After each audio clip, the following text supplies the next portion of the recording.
Hello and welcome to another episode of Cyrils Brettspiele in a nutshell. My name is Nils and today is Saboteur from Mayfair Games. Yes, Saboteur is not really new, that's true. It's an older game, but this is a new reprint, therefore it's here. As you can see, it's a card game and it's a really interesting card game. Why? So most of them are gold miners, little dwarfs that are digging through tunnels to get some gold. I explain that in a second. However, you also have some saboteurs, giving the name of the game, obviously. So what you are doing is you have these tunnel cards here. These are tunnel cards and these are action cards, and you are starting here with a ladder. So you start somewhere here and we have 3 treasures. Let me show you these treasure cards somewhere here, like this. So, can you see it? So starting here and there. There is 7 spots in between. And now the goal of the gold miners is to make a complete pass between the gateway here, the ladder, and the treasure card. If you have a complete pass like this, and later on like this, and 7 cards in between, you can reveal this card, and if it's gold, good, you'll won, lucky you. If it's not gold, then you have to search for this or that. You have to do that before this deck runs out of cards. This is a time trigger. That sounds easy, right? However, you have some saboteurs, and they might simply end your pass, like playing this card here, and oh, oops, it's ended. So now you have to find a detour, right? So now you have to play this, and obviously this does not fit here. This doesn't help us all as well, so this might be okay there. One exception, it's never allowed to place a card like this. It must be always correctly oriented. So, and only a few cards have these passes through, so usually you have to go up and down and finding a way, a labyrinth to it. On top of that, it's a traitor game, so whenever someone is more or less revealed as the traitor, how can you do that? Simply, you have this map cards.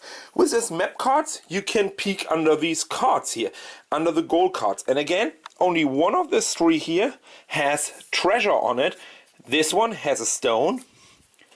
This one has a stone. So the goal is to get here to the gold. And let's assume someone is peeking at this and saying, yeah, okay, it's gold.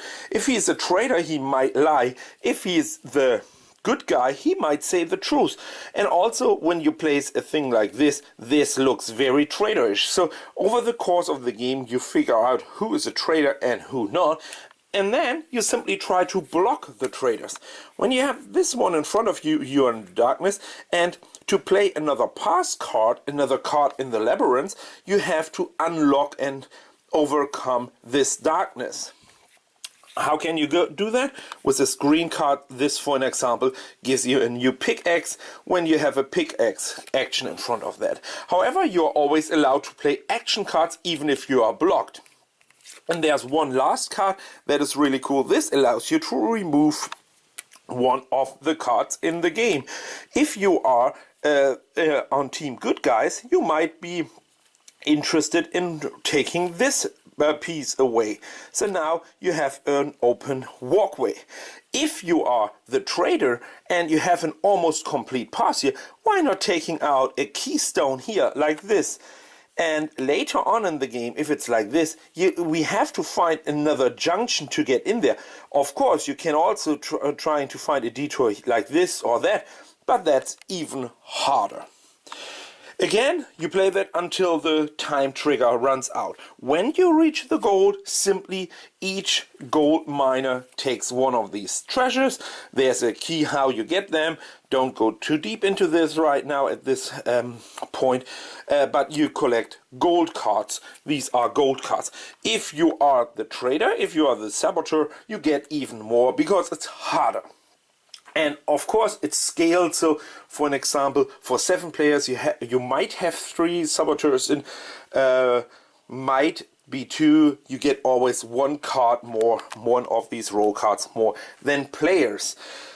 Yeah, that's Saboteur. Let's get back into my personal experiences with Saboteur, as always in a nutshell. I have to say I'm usually a huge fan of traitor, hidden identity games. Why? There's so much going on and you always try to figure out who is that, who is not. But I also like and enjoy if it's a game, a mechanism that is behind that, and not just the social deduction games like Avalon or whatever. There it's always talking and lying or not lying, sending to missions and things like that. Here you really play a game, and even the game, of course, without Saboteurs it would be an auto win always. Not really always, but most likely always. But here there's a game that is more the main focus of the game, and the traitor is just one other topic. In the other games, in the social deductions game, Secret Hitler and all of them, the traitor mechanism is the mechanism at all, and 90% of the game is this core of the game, and they build a little bit of theme around it. Here it's different. Here you have a really solid game, including the traitor mechanism. The same with Shadows over Camelot and things like that. And I personally prefer this. This is a light and easy game, everybody can play, but it's a game, it's a board game. It feels like a board game and not like just a talking social event. And this is my style of gaming, and that is the reason why I prefer Saboteur. You really have the feeling of playing a game.